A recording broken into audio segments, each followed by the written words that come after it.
Hello guys, Onirikul here, also known as Andy in the AoE2 community. Today I want to talk about structures, an element of scenario design, and I will try my best to explain and describe them, as well as give you a few tips of how and when to use them. As we all know, AoE2 works based on a tile system. This is important for buildings, as they cannot be free placed by the player and are determined by the grid of tiles. Buildings at least are mostly square in shape and just vary in the amount of tiles they occupy.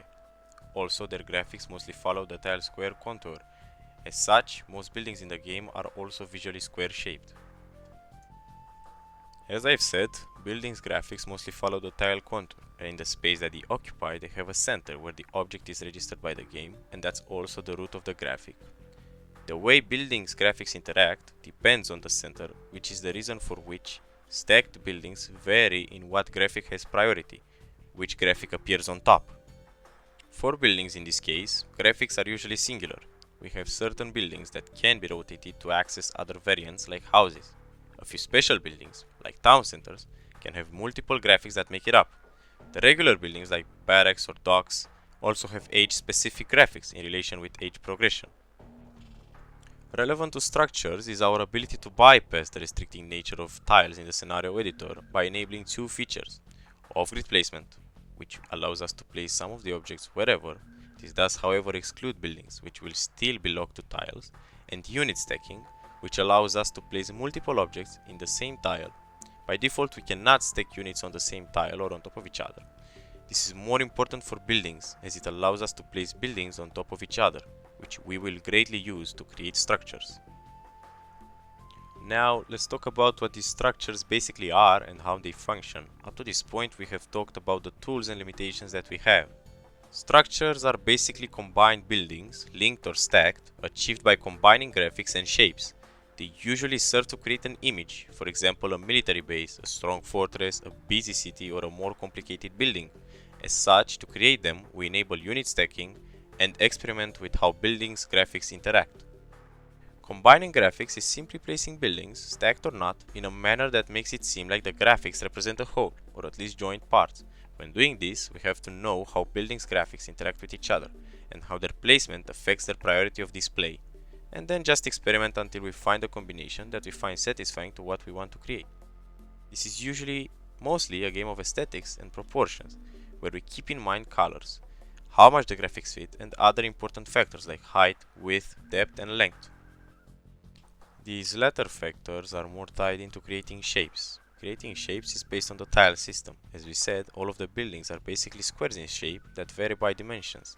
At one point, looking at only squares becomes boring, so we might want to create irregular shapes.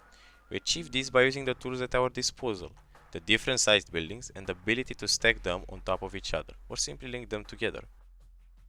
Experimenting with this can create diverse shapes, like a structure that is L-shaped, U-shaped, or any other irregular shape that isn't necessarily a simple square. Of course, these shapes are at last realized by buildings, which have their own graphics, so we have to keep in mind both aspects when working with structures. Maybe sometimes we will create a structure based on a particular shape.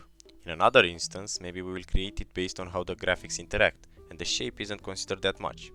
Finally, we can also combine both methods for balance and to be sure that the structure flows without weird graphics or confusing and aesthetically lacking shapes.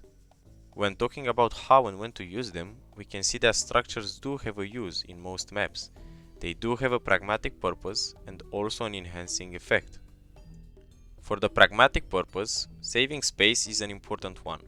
We can stack buildings or make some structures to save space. For example, here and there we can stack a house on top of a blacksmith, university, or town center. Or we can save a few tiles by merging an archery range and a barracks.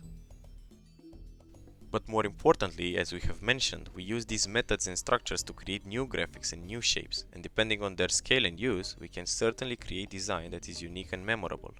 Structures also serve in regards to the visual impact of the map or a map's area. They can transmit an image, a feeling, to the one that looks at them, of course in tandem with surrounding design like terrain. An example can be creating a cluttered city. Using structures, we give it the feeling of clutter and busyness. There are, however, problems with structures, which lie in their planification and execution. We have to always be aware of potential unoccupied tiles that can mess with pathfinding. much more so for production buildings like barracks, stables, town centers, and so on. Also, structures may result in some buildings being hidden to the player, and if not for hotkey usage, they may never access them. Now, I will present a few tips and tricks that can help you with creating structures or making them look better. The first is elevation. As I've mentioned, every building has a center and the graphic does so too. So we can use elevation to modify the height of a graphic inside the structure. The second one is Gaia object masking. We use this because sometimes we might want to hide parts of a building's graphics, either to mask something we do not like about that building's graphics, or to add uniqueness to the structure by obstructing some parts that can be easily recognized or that we have previously used in another structure. The last one I want to talk about is combining structures with various graphic variants, architecture sets, and object types. As we know, most buildings progress in accordance with the age the player is in, so we can try to sometimes combine buildings from different ages to create something unique. Add to that the ability to mix it with various architecture sets, which also have their own age-specific variants, and we can create some interesting design. With buildings, we can also combine other object types like Gaia objects, so we can use them to spice up the structure, either by additional graphics or a slight modification to the shape visually. In this video, I wanted to explain logically and systematically how one may approach design in regards to building placement that ties into general map design and aesthetics. I hope that my explanation was decent enough so that you do not leave this video confused and have gotten something along the way that will help you be a better designer or understand maps better.